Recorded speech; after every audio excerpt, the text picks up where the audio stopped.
discussed what research was, how to identify research gaps, and how to ask or frame the questions in a way that answers to that question will be beneficial and fill gaps in research. Today, we are going to be looking at how we can search the research, fetch the literature for information regarding whatever question we want to answer. So to help us go through that will be Mr. Newton. Let me just confirm that he has been able to join.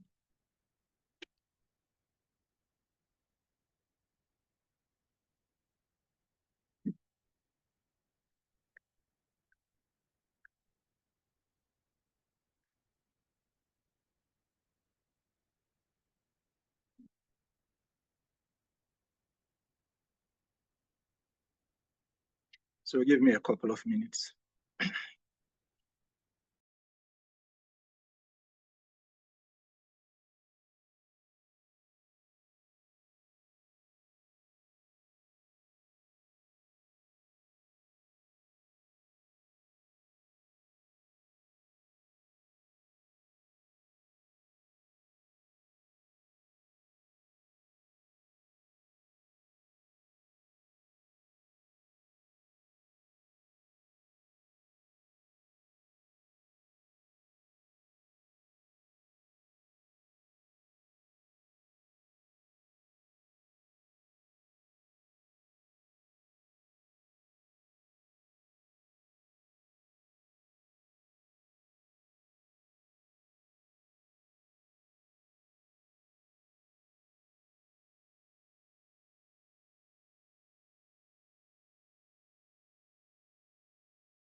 Thank you very much. And let me welcome you to today's presentation. So like they said, my name is Newton Akrong, and I'm the librarian. I would like to share. Please, can you hear me? Yes, we can hear you clearly. All right, so let me share my screen now.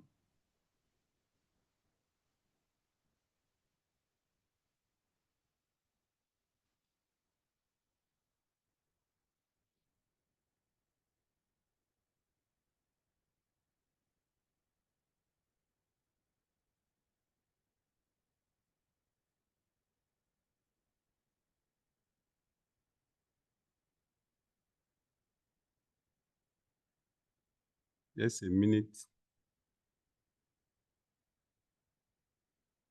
Yeah, so today we're going to look at literature search, and we are going to have it in 2 sessions. I'll walk you through the slides, and then later we do some practical session. So at the end of this session, we expect that participants should be able to explain the steps involved in conducting a literature search using e-resources, and identify resources and tools to utilize in literature search. Also to perform an online literature search using any of the health science databases. So we'll start with an introduction, the categories of literature, sources of literature, how to formulate research strategy, identify a database to search, and select relevant articles, organize your results using a reference manager, and we'll talk a little bit also about copying and copyright. Yeah, but before we start, let's look at this quotation. Please, can you see my screen? Yes, we can. Yes, so I believe we all know Woodrow Wilson. He said, it's a quote here, I not only use all the brains that I have, but all that I can borrow. So that's Woodrow Wilson. Woodrow Wilson was, I think, 28th president of the United States of America. And he is well noted for being the brain behind the League of Nations. He was a professor. And one thing people don't know about him is he was a prolific writer. And he's the first to have written an article to be titled Public Administration. So he's the father of public administration. But this is what he's saying. I will leave it here. We'll come back to this later. So this is just by way of breaking the ice. Now, as academic exercise, we have to know certain concepts. What is literature search?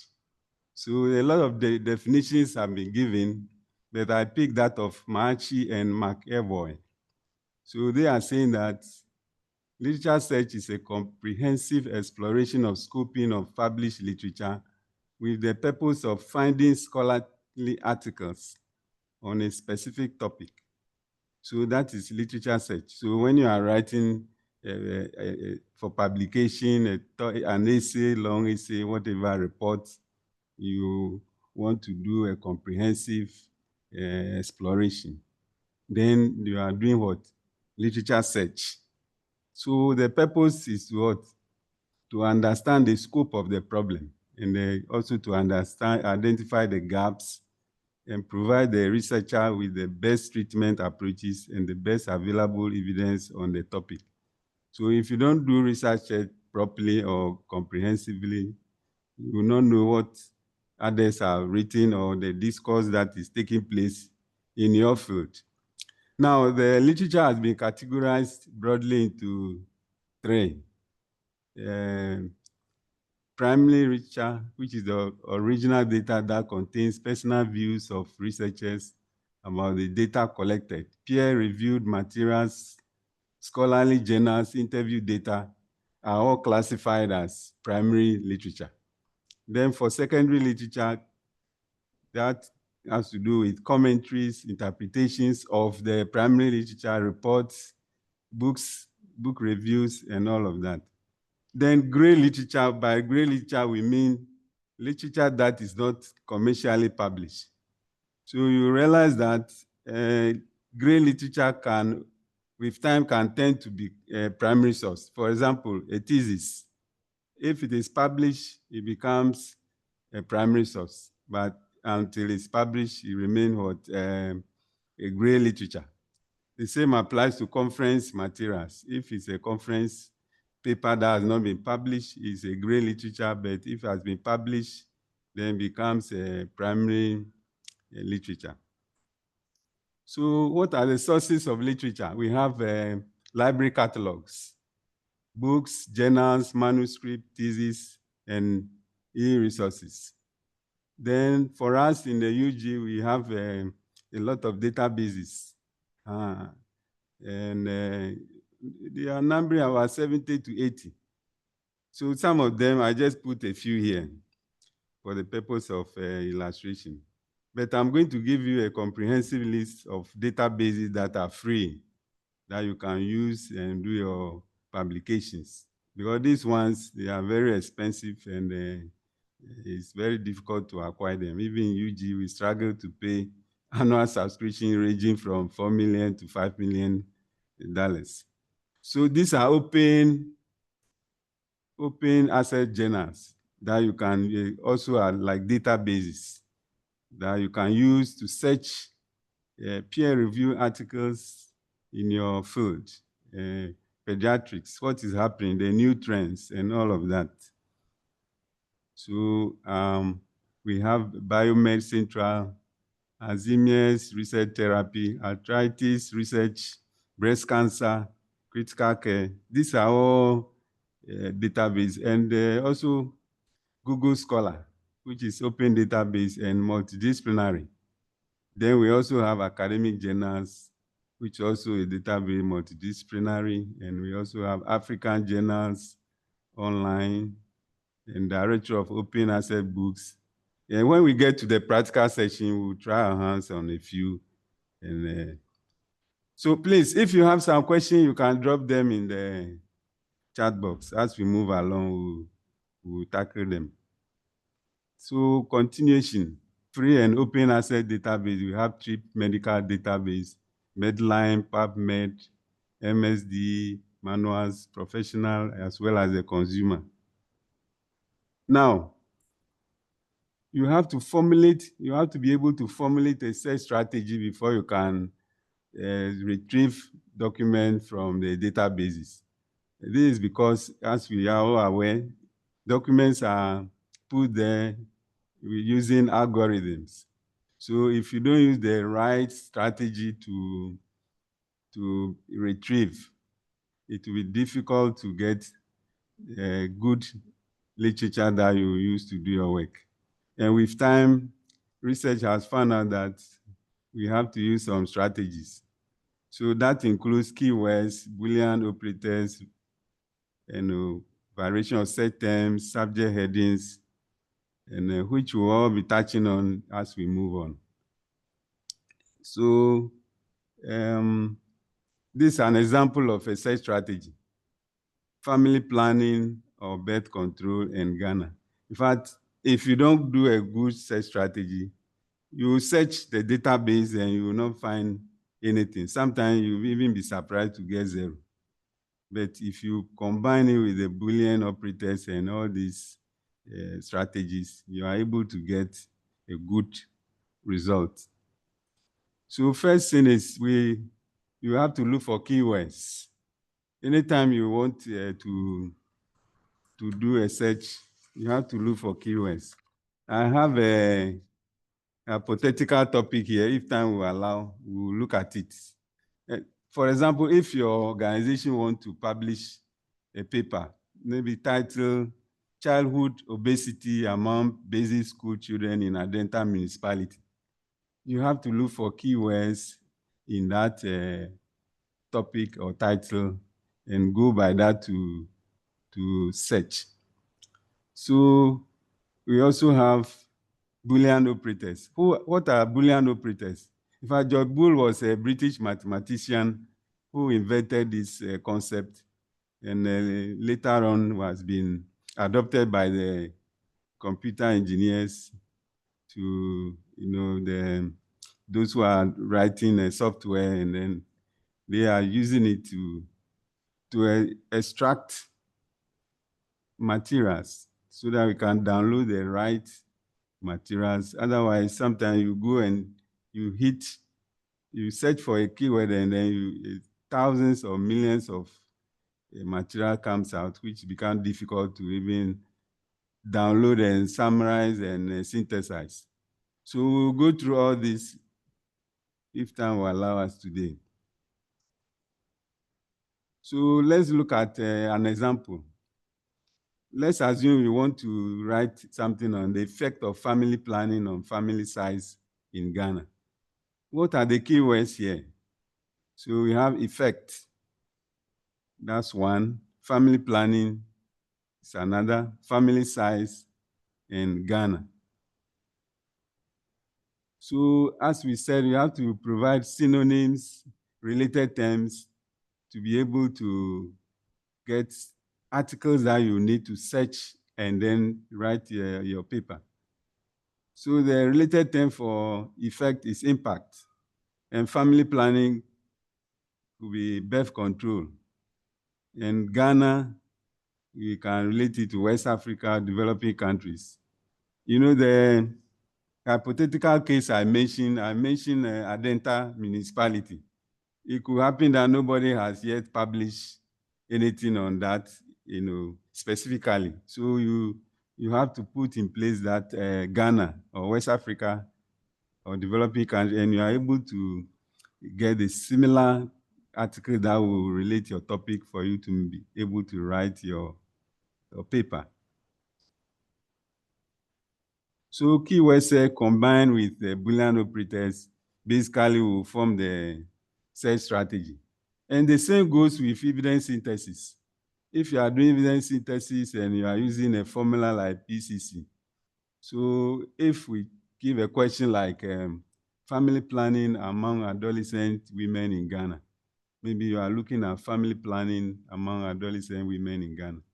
So you have to look at the population, which here is adolescent women. Then the concept is what family planning, and the context.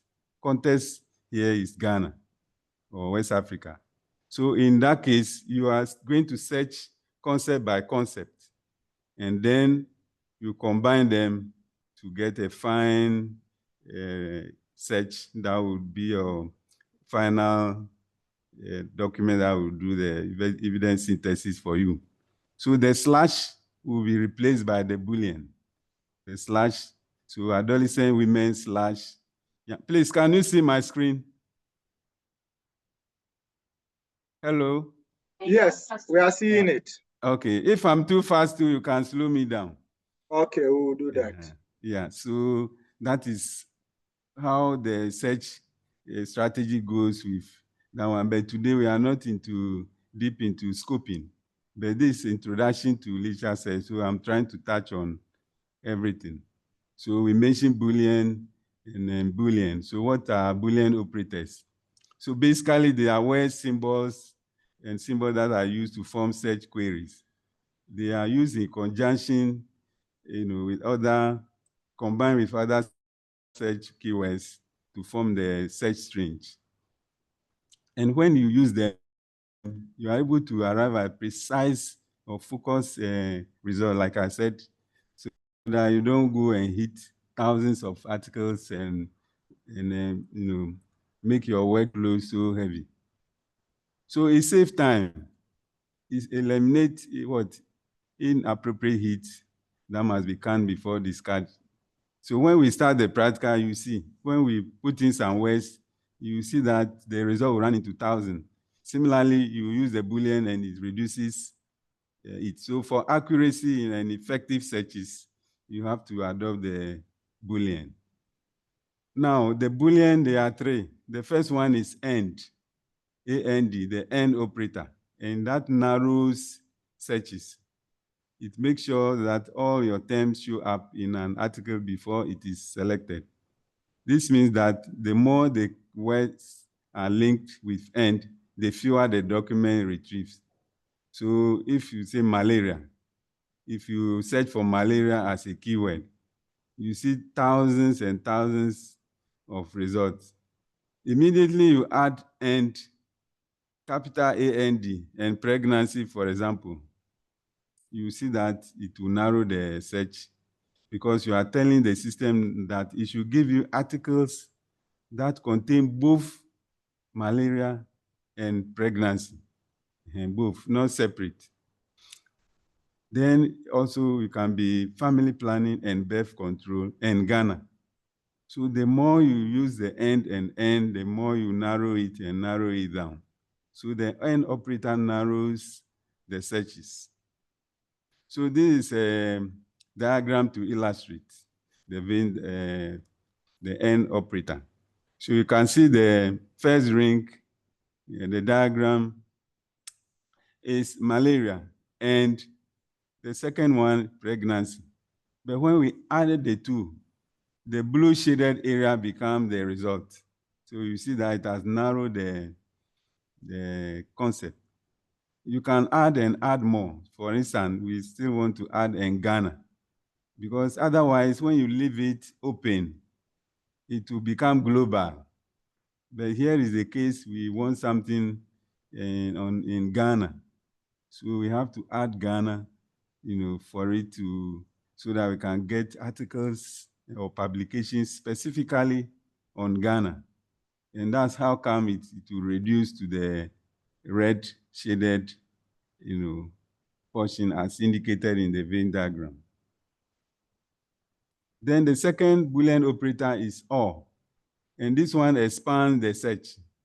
It retrieves more documents. So sometimes you hear our students say that I tried and I didn't get anything. It means that you have to introduce OR operator so that you expand your search. So if you say Ghana, you want something in a dental municipality you are not getting. Maybe your topic is a gray area. What must you do? So you can see the example there. We say what? Ghana or developing countries, because the problems in developing countries are assumed to be similar. So you may get something in India, you may find something in Mexico, or which will be related to Ghana. Which problem will be related to Ghanaian problems, so that you can use it to do your literature review. See, so the operator too, we can illustrate it with this Venn diagram, as you can see on the screen. The third one is the NOT operator, which retrieves only the first keyword. So it limits the search to the first keyword. So if you say family planning and developing country, not Ghana, so you are cutting out Ghana. And if there are instances where you want to say something specifically on a particular country or in a particular context, so you can then introduce the NOT operator. And this is how it also looks like if we use a Venn diagram to illustrate. There are also special operators that we introduce to search when you are doing literature search. And then one of them is parenthesis, as you can see, and it is used for nested searches and to represent distinct category of concepts. So if we say mental health is a concept, adolescent pregnancy, childhood obesity, and all of that, you can put them into parentheses and link them with other things. So the example I have here is malaria and pregnancy into parentheses minus mental health. So you are telling the system that it should give you articles that will be malaria and that will combine malaria and pregnancy, but at the same time, that will not have mental health in them.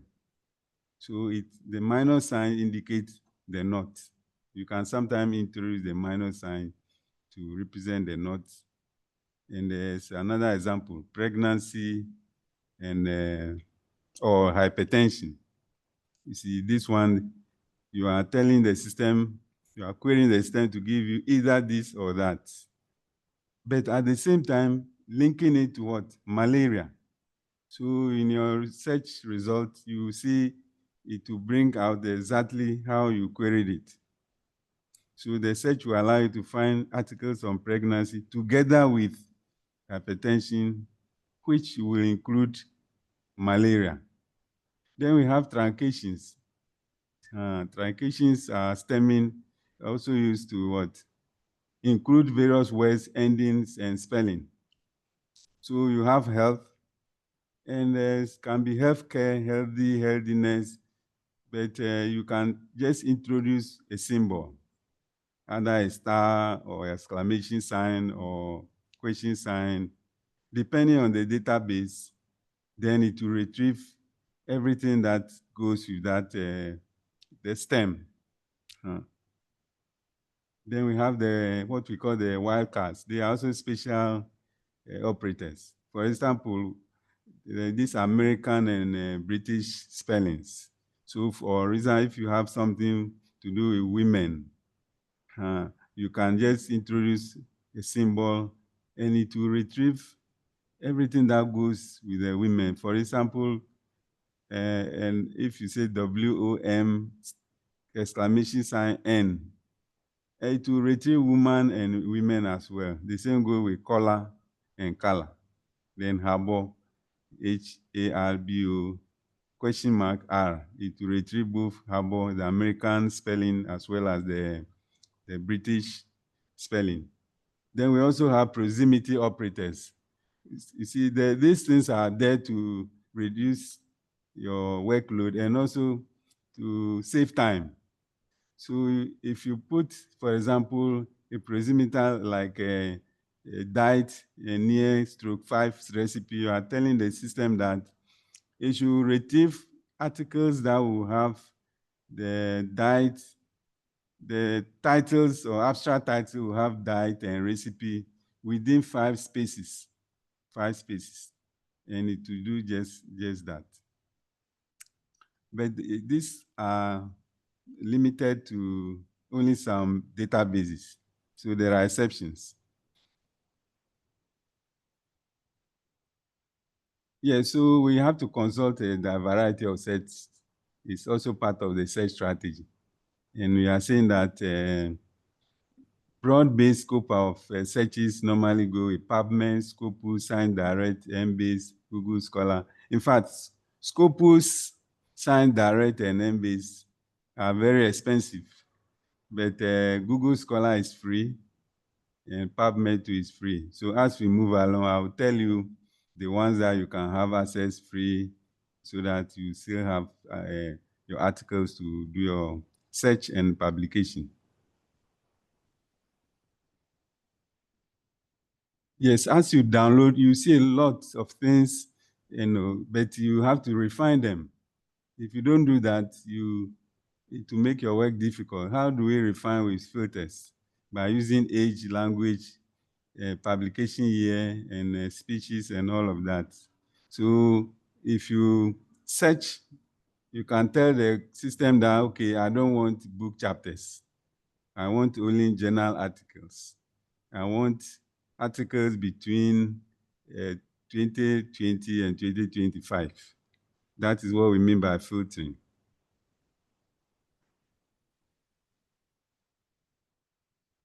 So when you do that, then you can now select the relevant articles and download them. But there is also a way that you can also get to know the relevant articles. Sometimes as you download, at the bottom of the database, you will see there will be alerts showing you similar articles, which can also be very good. So the system can recommend some of them, and then you can do the downloading as such as part of your search. And also we have what we call the snowball techniques of searching or citation chaining. As you download an article, you have to go to the reference list and then identify some good articles there and go and look for them as well. So maybe initially you don't have any plan of them, but as you go through, you see that no, you might need them as a foundation for your work, especially when it comes to classical items, definitions, and concepts or conceptual frameworks. So then you go back there and then you search for them, using the net or using the e-resources to locate them and download. So what do you do after downloading? We are saying that after you download your articles, you should store them in a repository for future use.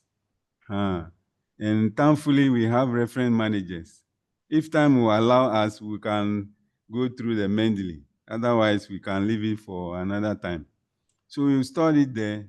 And these reference managers, they have multiple purposes. They can help you to store, they can help you to generate in-text citations and bibliographies and make your work, very neat and then also accurate and stress-free. Because if you are going to be writing down everything that you are downloading, you can imagine, sometimes you may even forget the notebook that you were using to store them. So I will recommend Mendeley, which is free. because the EndNote is not free. Mainly it's free, so I'll recommend it for you. So this is what we are talking about. We don't want our researcher to be struggling with, referencing and citation. So we recommend that we use reference managers. Now, as a librarian, I cannot talk about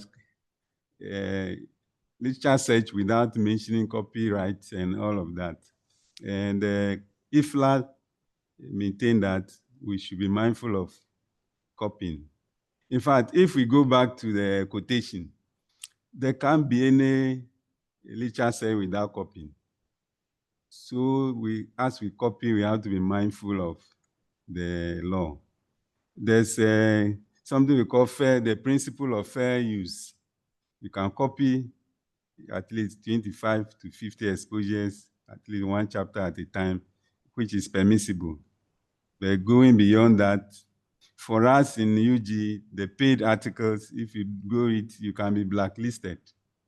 So, but for the free ones, if everything is free, you can download a whole book, a whole chapter, and there will be no breach of a copyright. So that is just by the way. So this is where I pick some of my literature.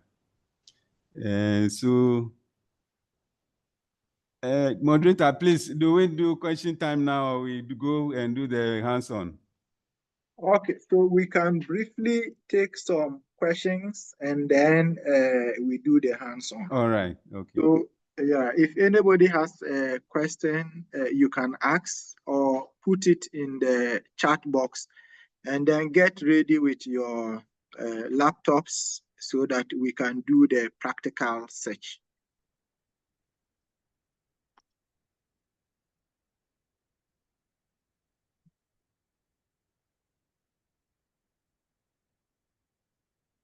So if there are any questions, we can deal with the questions now and then do the practical session.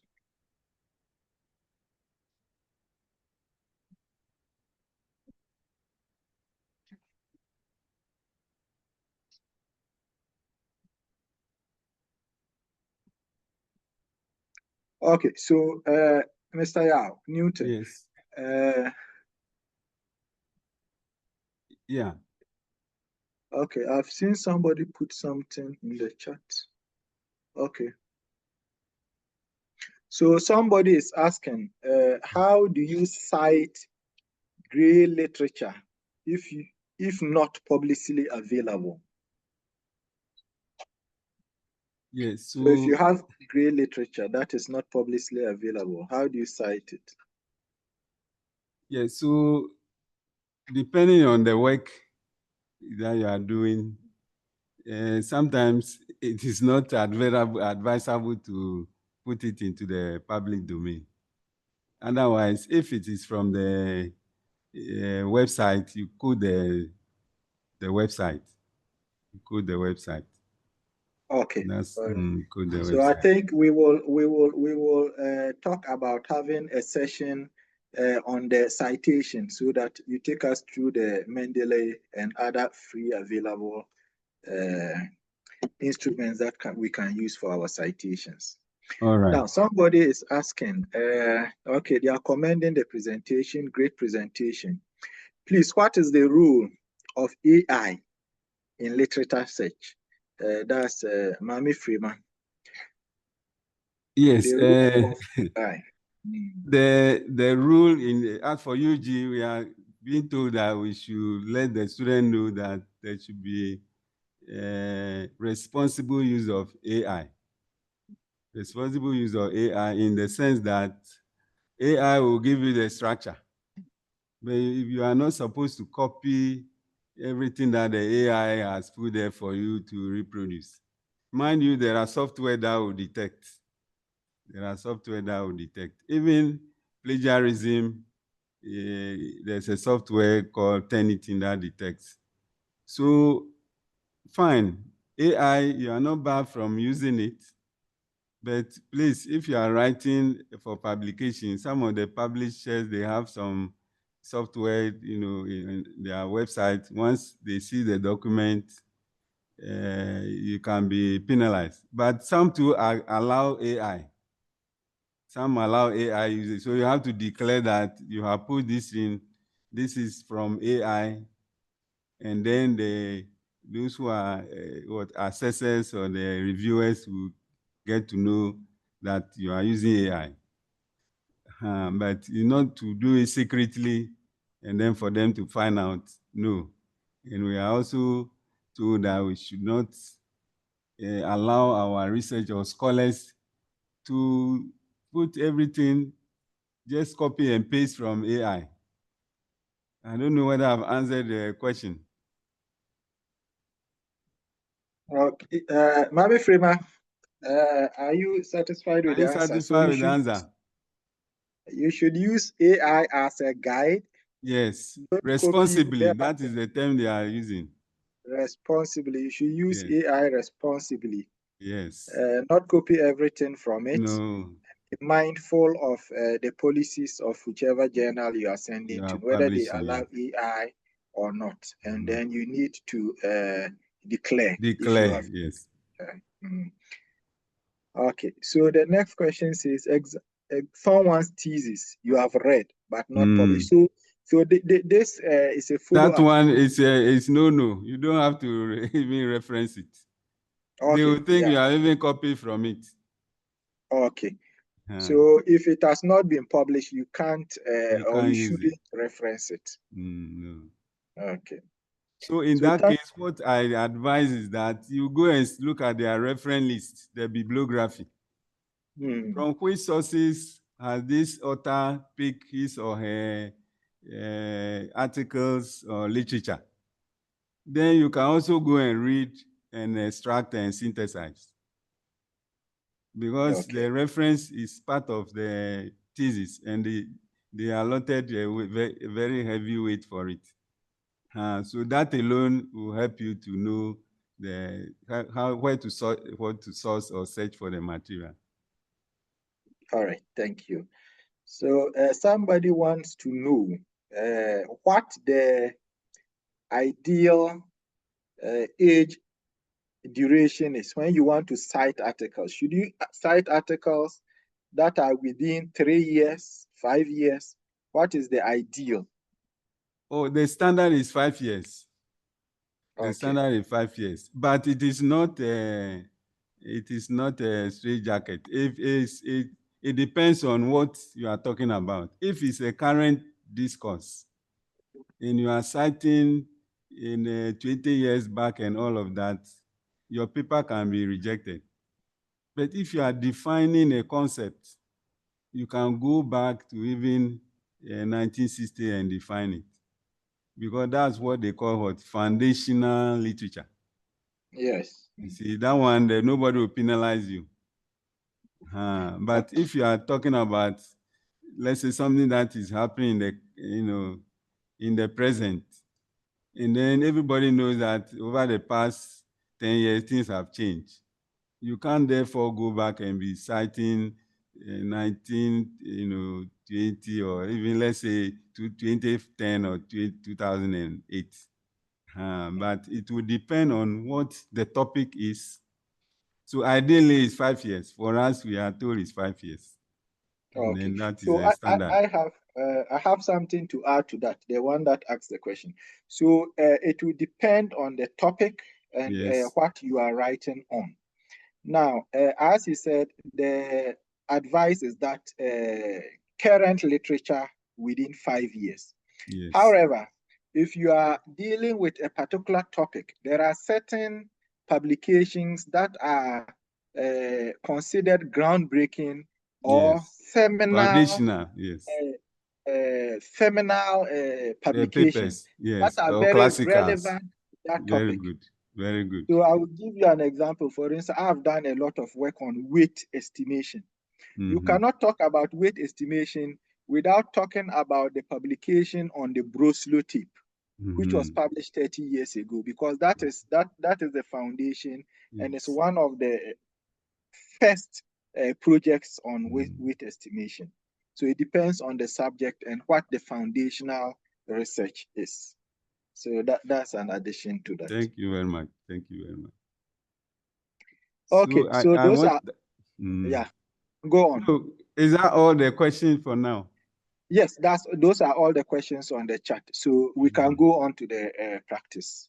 Okay. I mentioned earlier that the databases are very expensive, but I'll show you databases that you can use free and doing your work. So Google Scholar is one. I believe we all know of it. Google Scholar, and it's multidisciplinary. So if we want to look at the hypothetical case I mentioned, okay, let's start with keyword, obesity. Obesity. If we should put in obesity here,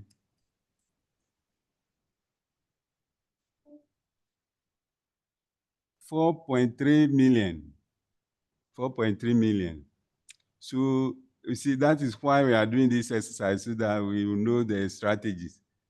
But we are talking of childhood obesity. So we are going to use phrase search here. And you see that it will reduce the obesity. Mr. Yao, let me just say something. So for all of us, we can, for the practical session, yes, we can follow what is being done on our own laptops. Yes, so that's what I want us to do. Yes. So everybody should open Google Scholar. And then we can follow along. Yes, and then you can pause me and we can go back and all of that. In fact, the list I have here is very tall list, but I will just introduce you to a few. I can leave the slide with you later. You can be doing your own practices. If you have any question, you can ask me or text me.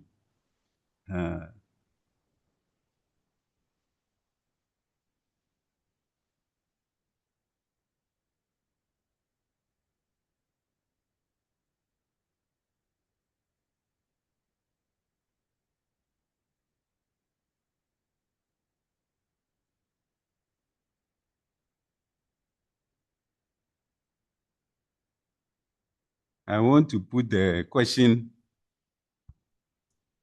in a Word document whilst you are searching, you are opening your Google, so that it will be guiding us.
Yes, so please, have we opened the Google Scholar? Yes, most of us have. Okay. No, I want the majority. Yeah, so can we do phrase search?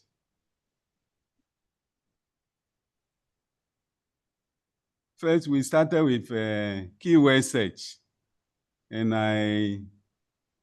I suggested we use obesity, because I can see this is a current trend in your area. Childhood obesity is one of the current trends. So I chose obesity, and I'm saying that it is not a good way to search for literature. It has given us 4.3 million. So we change it to phrase search. And phrase search, you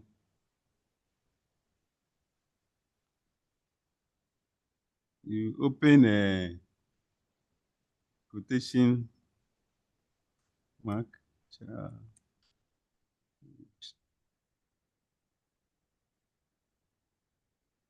You put so childhood obesity into quotation marks, and then you search. You click on search. Please, are we able to do that? We are still in Google Scholar.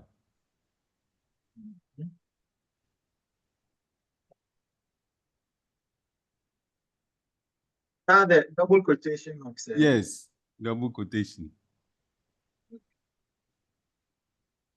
So one of the best ways to search for concepts, such concept is to put it into, is to use the phrase search by putting the word into, double quotation marks. And so if you are talking of family planning, mental health, such concept, you can't separate them. But the moment you put in them separately into the database, it will not give you a fine search. You will not get the article, that exact article that you want. But if you put it into the phrase search, it will retrieve for you the exact thing that goes together with the topic. So this right one now, gives 626,000. yes, 629. I am seeing 629,000. Okay. So because Google Scholar is multidisciplinary, that's why it has given us a lot. Okay, can we try PubMed? PubMed is also a free.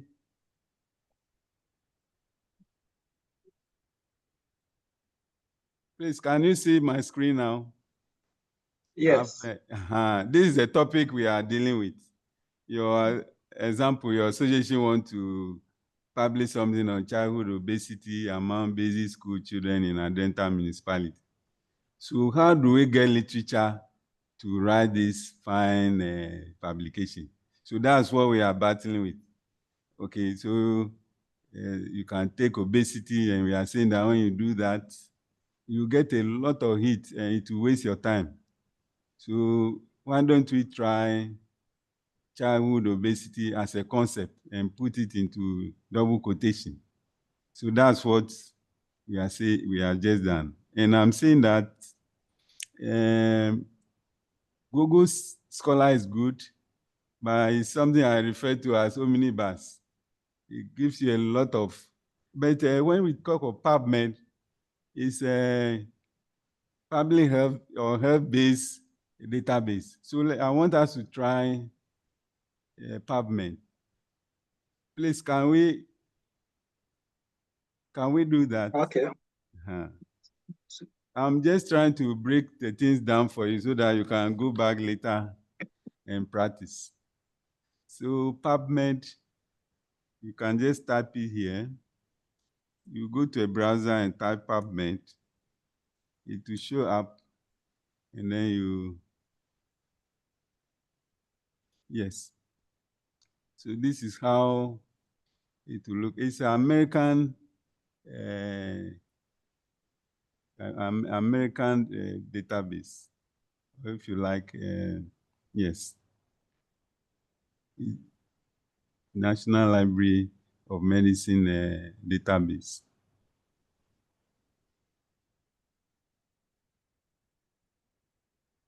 So are we ready?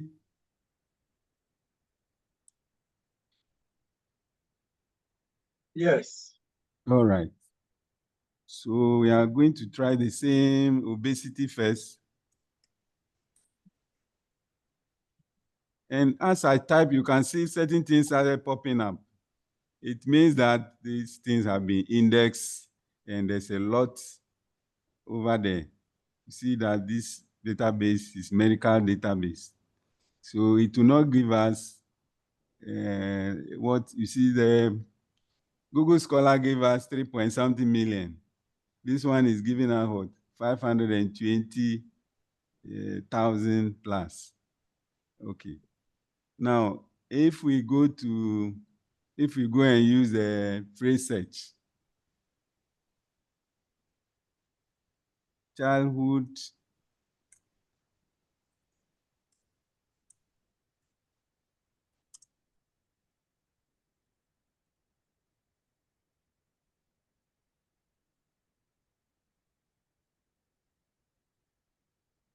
childhood obesity.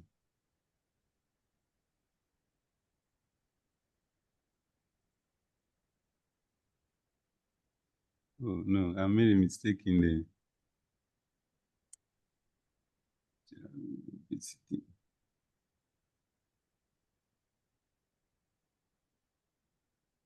Yes, it has given us what? 15,000. So you can see every database has its, its weak points and strengths. But this is medical, so it's highly recommended for use by medical professionals. So in this case, if you have your Mendeley or any of the reference managers, you can download. You can download from here. You can download. Okay, you can download from here. Now,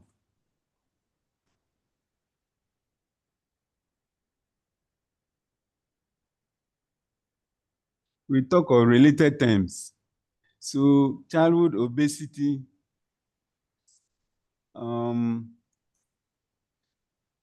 we can start putting in practicing our strategies here. So childhood obesity, what else can we put there? Obesity in children. So we can say obesity in children.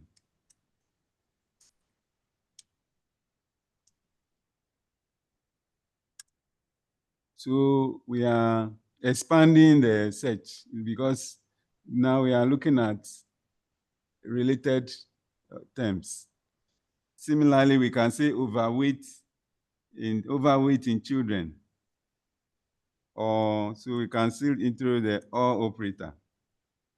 Overweight in children. And let's see when we search.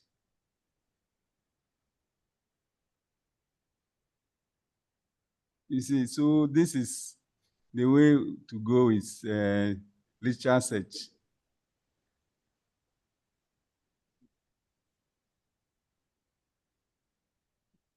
Please, are we all able to manipulate the PubMed? Okay, from here, yes. So far.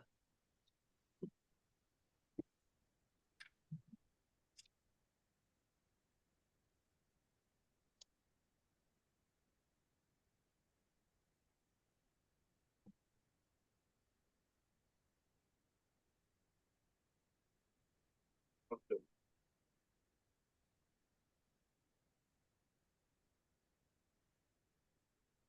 Yes, so I think we will leave this here. I want to introduce you to a directory of open access books. We have a directory that can give you books, full textbooks, free. Sometimes aside articles, you want to read some books. So let's do that quickly. Please, how many minutes have we exhausted so far? We have exhausted 1 hour. Hey, wow. Yeah, so I'm going to be jumping. Oh, you take your time so that we'll get a good grasp of it. All right. We want to put it into practice. All right. So I want to show you where you can get full textbooks, ebooks, where you can get full ebooks that you can download and use. So excuse me, this.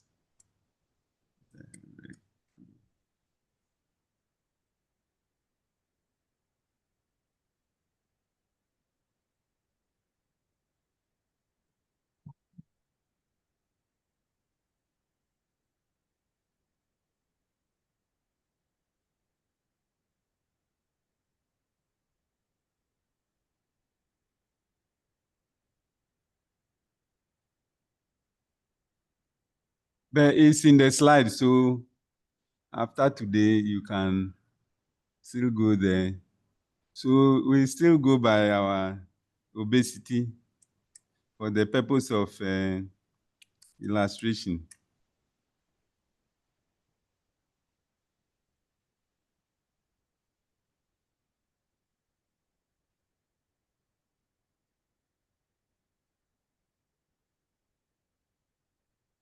So we have a book here. Please, can you see my screen? Yes, we can see it. Good. We have a book here. Can the obesity crisis be reversed? And it was published in 2021. Very fresh. So you want to own this book, you just go there and then you download.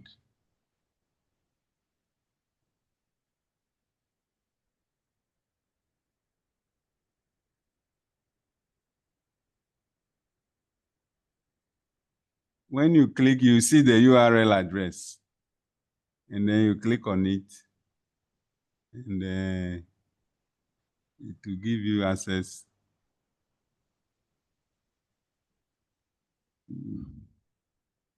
Okay. Mr. Akrong, is Yes, the sir. director of open access books, does it have Yes. any relationship with the director of open access journals? No, it's different. Okay. So we have director of open access books, that's one. Director of open access journals, that's two. And director of open access repositories, which will give you thesis, free thesis online. Full thesis published online. Now you can download free. See, I'm showing you this because if you come to UG, they will tell you register offline, off campus, do this, do that. So that one is for bona fide UG student, and we call it UG space. But the director of open access for repositories is free. It's free. Okay. So this is a book I have downloaded. This is a book I've downloaded. Free textbook. And published by John Hopkins University, 2021. So you can see that it's a very current and useful book. So once a while, you want to download books and keep on a pen drive, or you can download and keep in your Google Drive. So look at the chapter 1. How do people gain excess weight? Why are people getting heavier? What are the consequences of obesity? What are the best ways to lose weight? How to reverse the obesity crisis? So this is just by way of example. And you see that when we open it, we saw a lot of books there. We saw a lot of books there. So I think I'll move on. I'll just move on from here so that we can cover a lot. See, we have 616 books on obesity. 616 books, full books. So that's just one. So depending on your area, you can just type in and then so the ones I mentioned, I'm not going back there. I want you to go and practice. Director of Open Access Journals, Director of Open Access Repositories, that will give you thesis. And we also have what we call African Journals Online. I don't know whether we know of that one. African Journals Online. Yes. It's also open. Then we have Academic Journals Online. I think that one we should practice using it. Academic Journals.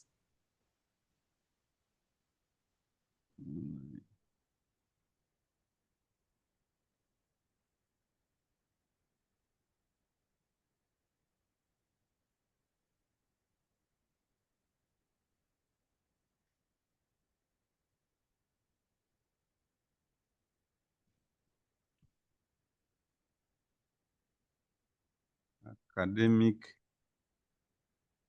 journals online. In fact, these are peer-reviewed free journals online.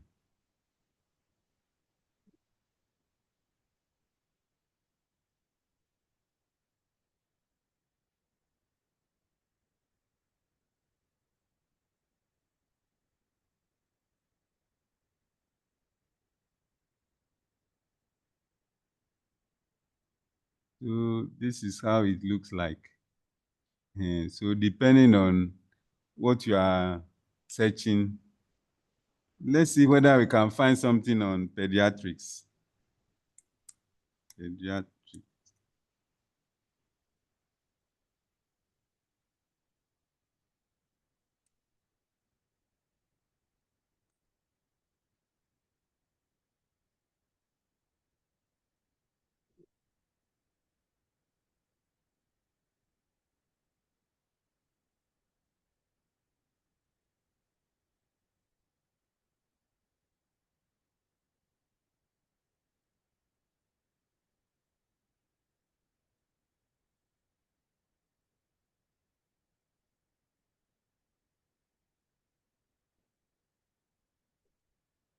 So you can see that we have Journal of Pharmacognosy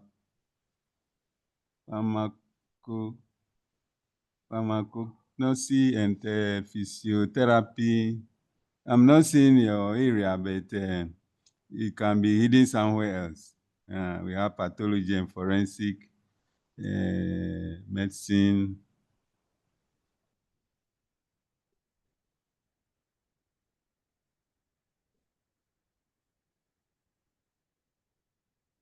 Anyway, let's move on. Let's move on so that we don't waste too much time. I want us to look at TRIP medical database. TRIP medical database.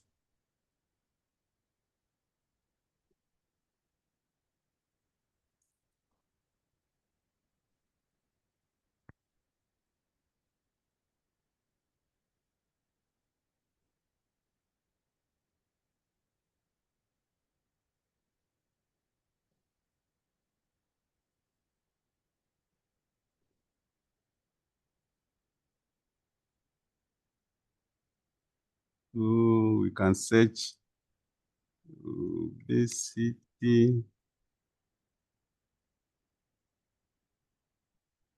In fact, the advice is that you shouldn't always be using one database. And over the years, I've realized that people are familiar with Google Scholar and these days PubMed, but they are not familiar with the rest. That's why I'm walking you through. So look at this. This database is called TRIP Medical. And you can see, please, can you see my screen? Yes, we can see it, and we are following on our screens. We have 168,000 results. The first one is what? Overweight and obesity management. Yes. Overweight and obesity management. So you see that if you use several databases, then you can see variations in the way people write and then the concept. So you don't limit yourself to just Google Scholar and PubMed. That's why I'm taking my time to, and you can see some of them are very current. Some of them are very, very current.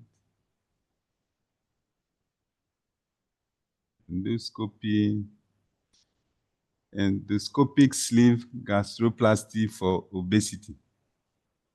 Interventional procedure guidance. See, this should be a very good article. It has recommendation, corrections, current treatments, and procedure. So that's TRIP Medical. So the list, I've included the list in my slide, which you have. Any question or we move on? Okay, so we can pause a little. Any questions so far? I hope we have been able to follow the search so far. African journals online, Trip Medical Database, Directory of Open Access Books, Directory of Open Access Journals, Directory of Open Access Repositories. And we have Medline. Sorry, I don't know whether you are aware of Medline. Yes. Maybe yes. we should look at Medline too, because these are all free. What? Medline. Okay. Medline is also a free resource. Yes. Okay. Medline is also free.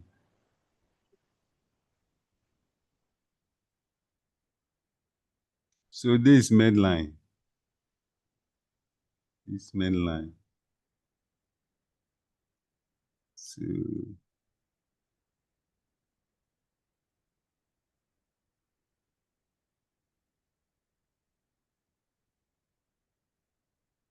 So Medline has given her 9,000 results. 9,000 results. Obesity in children. If for them, even the first one, it goes straight like that. Obesity in children. So even here we can use our concept. Let's see if we can use some Boolean operators here. So we can say that, and we put nested search. Let's say obesity. No, childhood obesity.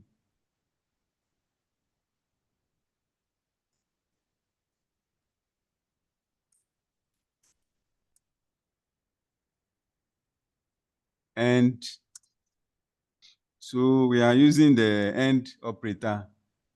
And children. And children, bracket close. And Ghana. We want to see whether somebody has done something in Ghana. So, but the Ghana too, we are not too sure whether there's something on Ghana. So we'll put it into another bracket. So we say what? Ghana or let's say West Africa. West Africa. So let's search and see the result. Wow. 944.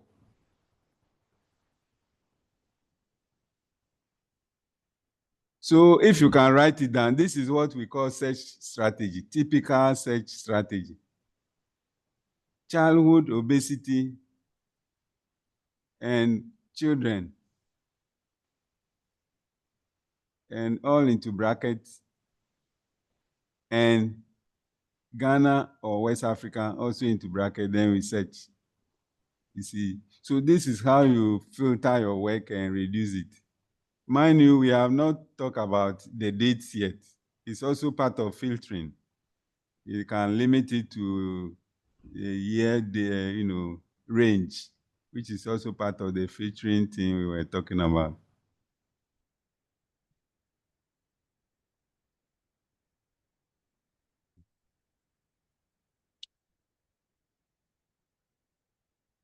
So I believe we are following small.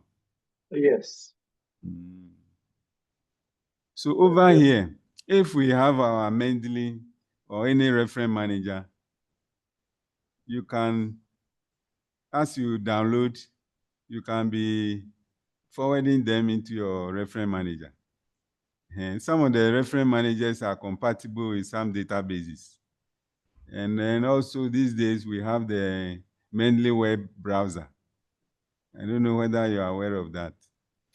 And so as you open the browser, it upload all the relevant databases on that web page, so that you can click and forward to your Mendeley for storage. and for onward or subsequent referencing. Mr. Newton. Yes.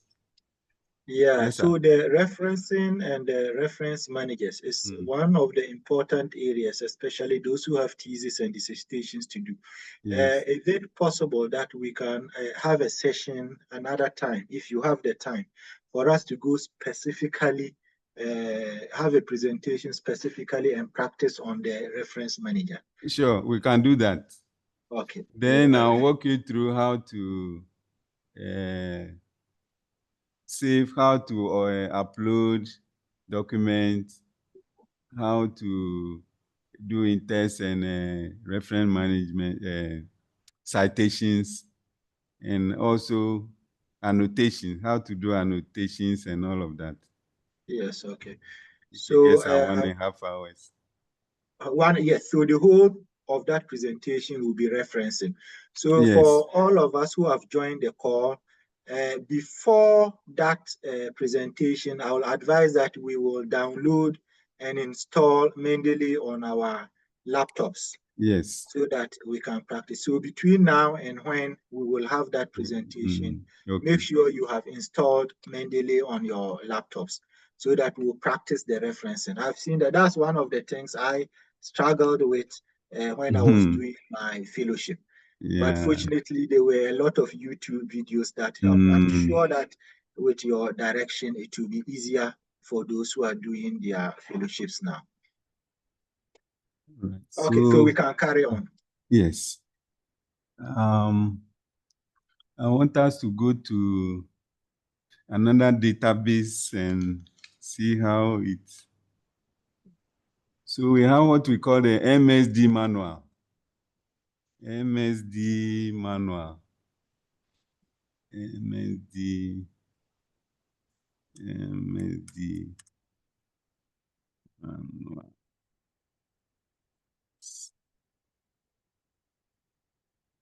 MSD manuals. In fact, MSD manual, there are two. We have the professionals and the consumer editions. So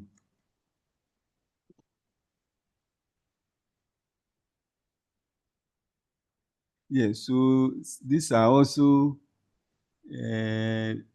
free this in that we can search for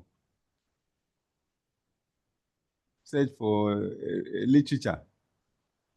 I have not tried obesity here, but let's see whether it or something on. You see, obesity and overweight, because it's a trending issue. So, but you see, it has given us only 22. Only 22. But very good articles. Obesity in adolescents.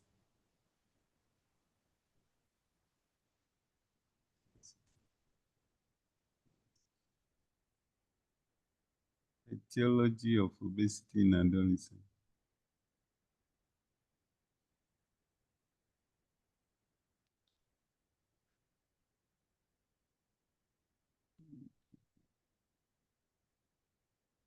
Okay, so Mr. Newton, Yes, let me sir. just ask a few questions that are on the chat. Mm.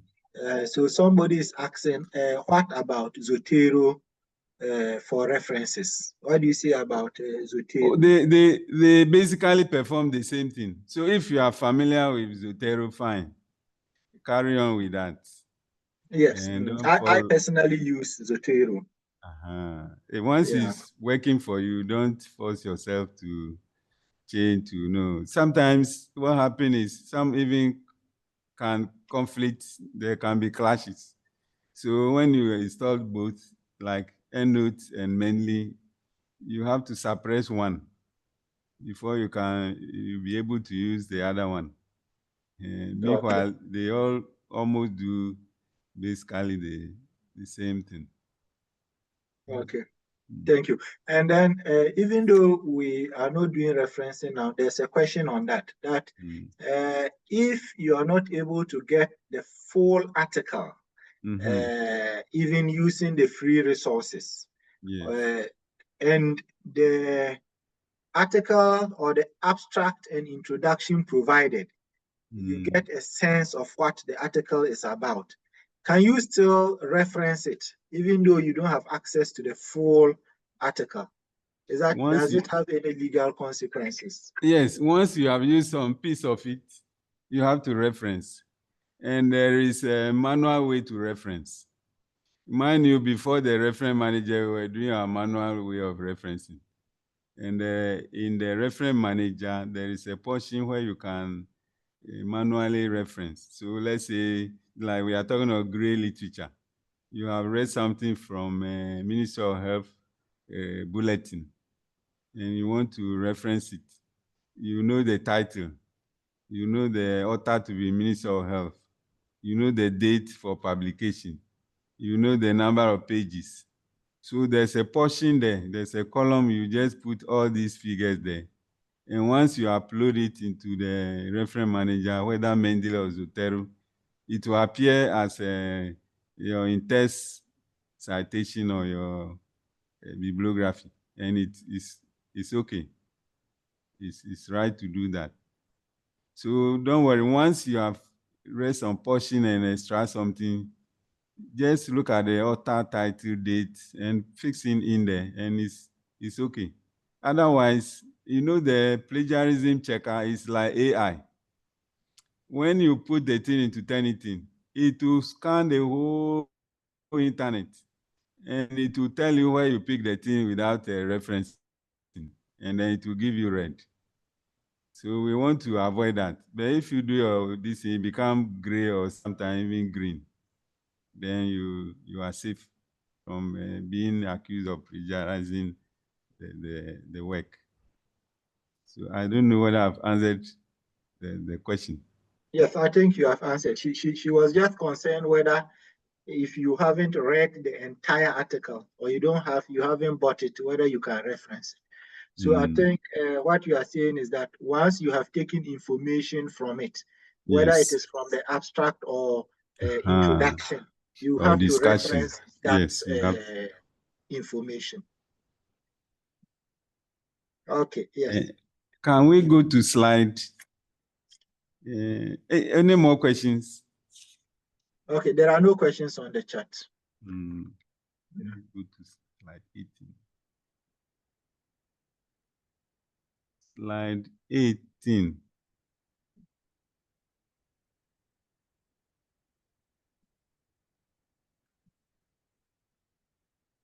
Yeah, so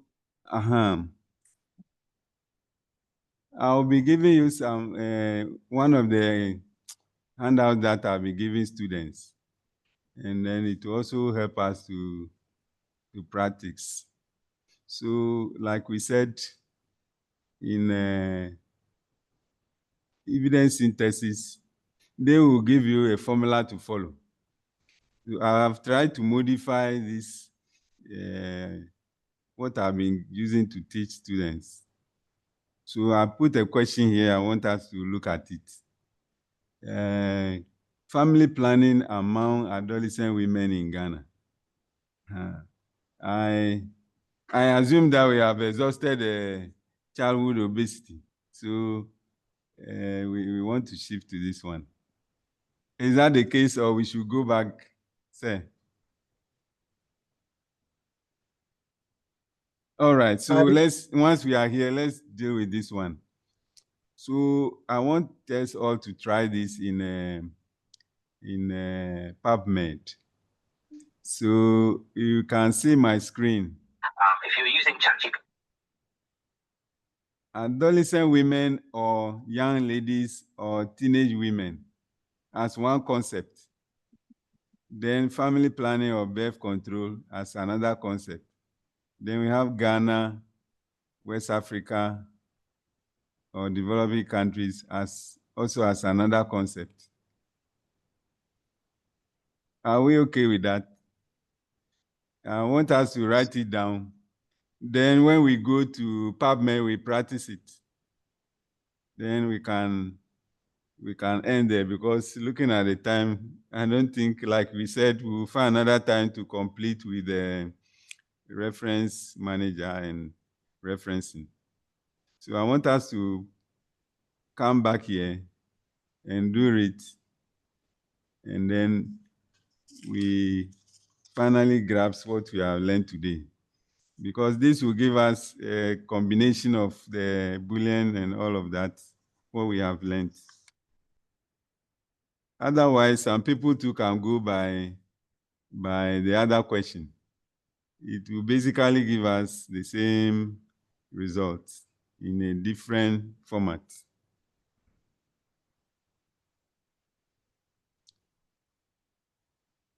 So please, have we put down the question? Family planning among adolescent women in Ghana.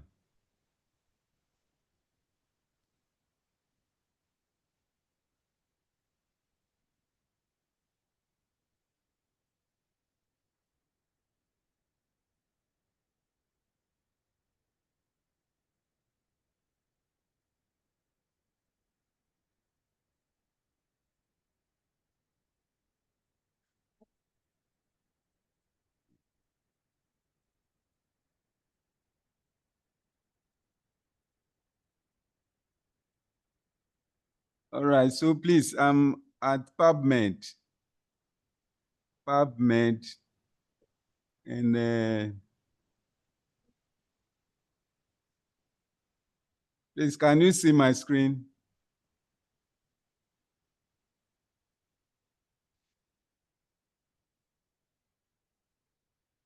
Yes, you can see the screen.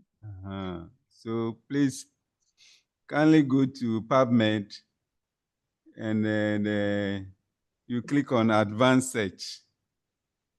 Advanced Search.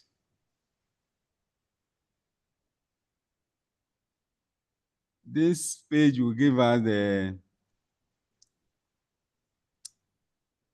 the option to, add concept by concept, because we are giving ourselves the question, family planning among adolescent women in Ghana. And we are using the PCC formula, which is population, concept, and context. So population here, adolescent women, and then the context is family planning, and then concept is family planning, and context is Ghana. Now, like what I showed earlier, the slide, I want us to go back to the slide. Yes, so the slide, we have adolescent women / landladies, teenage women, all giving us similar, meaning. See, we talk of keywords, so this is how it goes. Depending on the topic you are, writing about, you always must do that. If you don't do it and you put in the full title just like that, without breaking it down, sometimes you might not end up getting anything. So this is what I want us to translate into practice. Now we have moved from keyword, from phrase search. Now we are using string search to try and see how we can get articles. So we'll go back to our PubMed.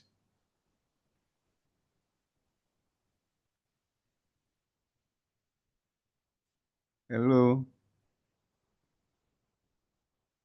So in here, we just let's pick the title abstract as a,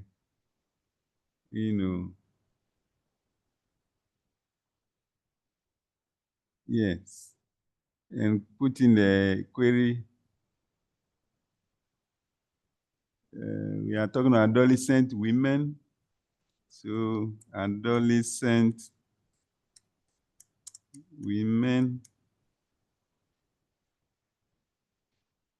or what do you think can be another synonym or term? for me, over here, I use young ladies, which I think is okay. So we pick or, we add or, and that is Boolean. Then teenage women. Teenage women. So teenage women. So that is the P concept. We are done with that. So let's search. We click on search. And it has given us 1,370. All right. So we'll go back to the second concept, which is context. So we look at, first we select the term, title, abstract. Then we look at family planning.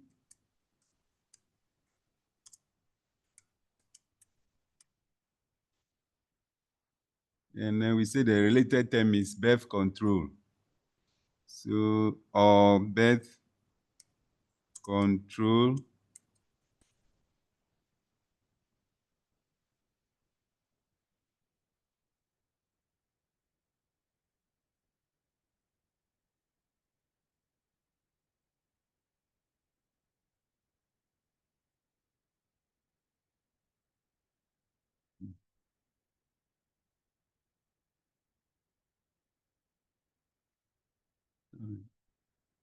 Any mistake here, family.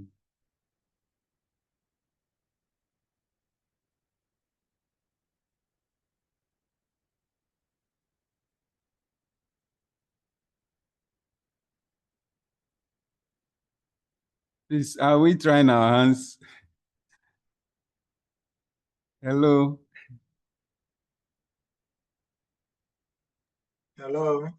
Yeah, are we trying our Yes, hands? We yes, are Mr. almost Eaton. getting to the end. This Yes, Mr. normally when Eaton, you are yes. doing evidence synthesis, that is how the scoping search goes. So this is just a brief introduction to that aspect as well. So we click on search. And then we having 50,110 results.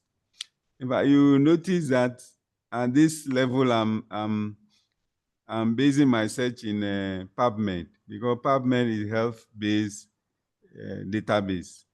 But I'm not using Google Scholar because you will not get good results. Besides that, PubMed is recommended for evidence synthesis because it will allow us advanced search to add and add concept. Google Scholar doesn't have that system, inbuilt system, where you can be adding concept by concept.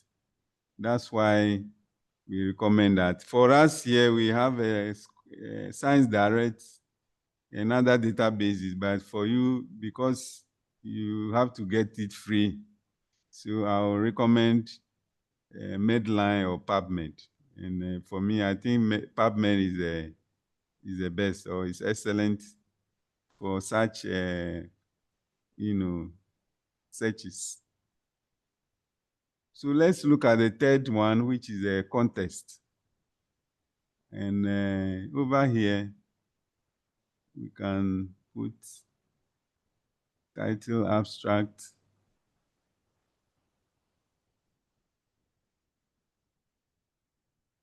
So we are talking about Ghana. So we put Ghana there. And what is a related term? We said it can be West Africa. So West Africa. And I think this is a mesh term. This is a mesh term.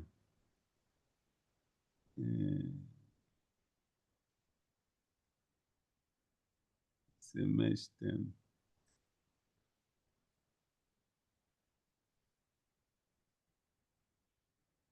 but we can cross-check and see if it's actually a match term. So we can go back and look at PubMed.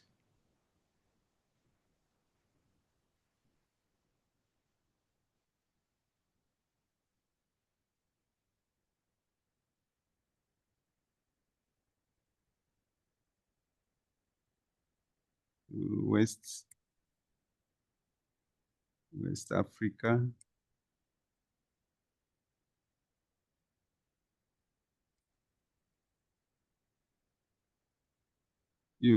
So we have Africa Western. So we can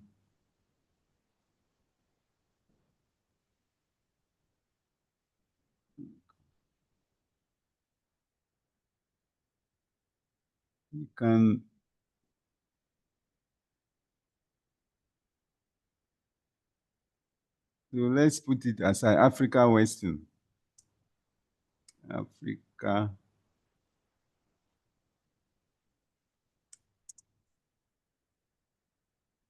Western.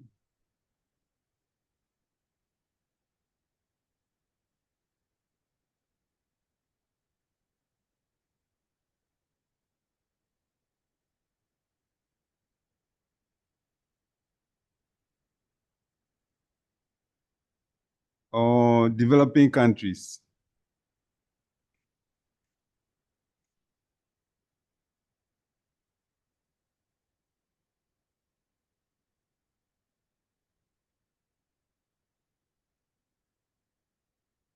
So we search, and we are, I think developing countries is not a match term. So you can see there's a question mark here.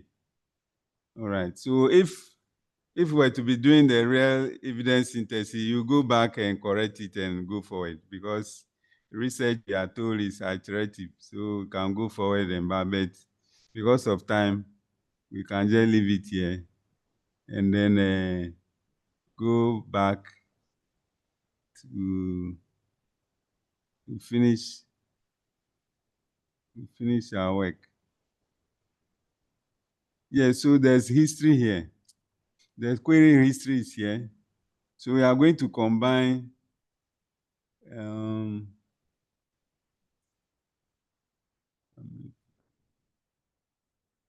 so we combine this one,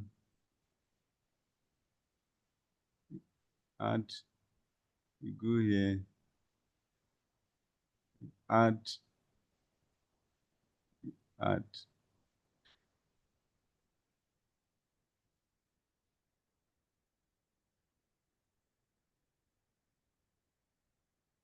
Yes, so you can see that the final result is 17, which is fine.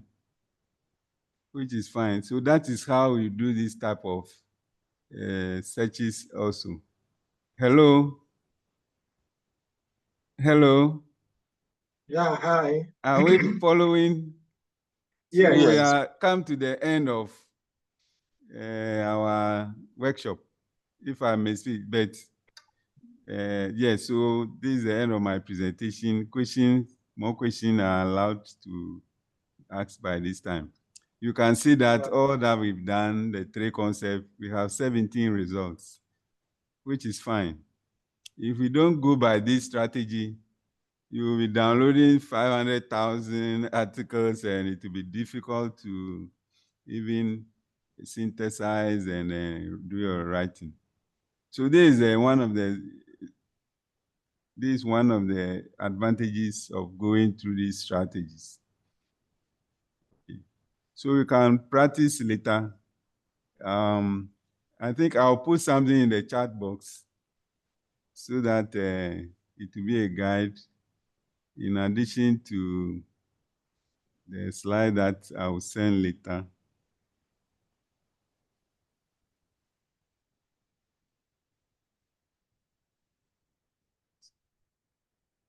On the desktop.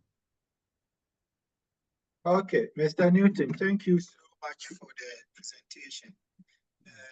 If we have any more questions we can ask, but the slides will be made available so that you can take your time and then carefully go through what we have learned. Yeah. So I am hoping that with the guidance that has been given in the slides, we will be able to search the literature very well and then get all the information that we need.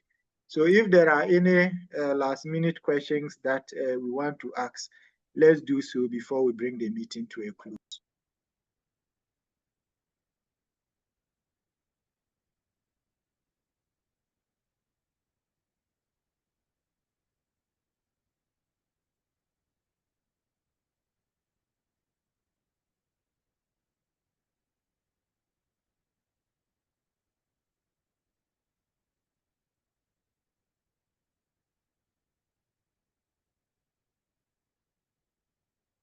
Any question? So there's a leaflet there on how to conduct literature, basically on the family planning thing. So we can practice it. And if you have any question, you can call me, send me email. My contact is on WhatsApp. And I think by now, or for now, I'm an associate member of the Paediatric Association. So we will be working together. I'm very grateful for your time and making yourself available for this presentation. And thank you all for your cooperation. So over to the coordinator. All right. Thank you so much, Mr. Newton, for accepting to prepare and deliver this presentation. We are very grateful, and we know that it will help us in our future research, and then will help us get the information we need to search the literature in an organized way. So I will stay in touch with you so that we have the one on the reference manager use, because it's one area that we think is a problem for many people who embark on research. So we thank you. We'll talk about it, and then when we agree on a date, we'll communicate with the members. So please, can we take a photograph of, because I'll need it for my records. So people should feel free and show their faces. On our cameras. Yes.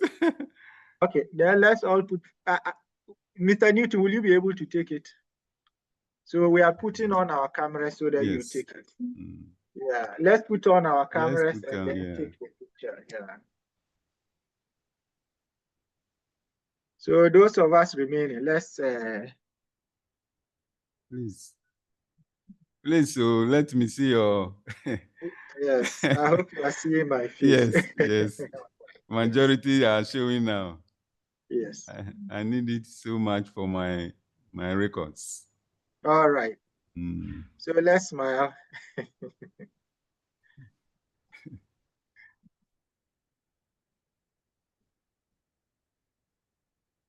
Yeah, okay. Thank you very much. I think I'm okay. Okay. All right. So let's be in touch. Yeah. All right. Next week on the 18th, we'll have another presentation. And then I think subsequently, Mr. Newton will be ready to give us the other lecture on the reference manager use. Thank you all very much for attending, and let's enjoy the rest of our evening. Good night.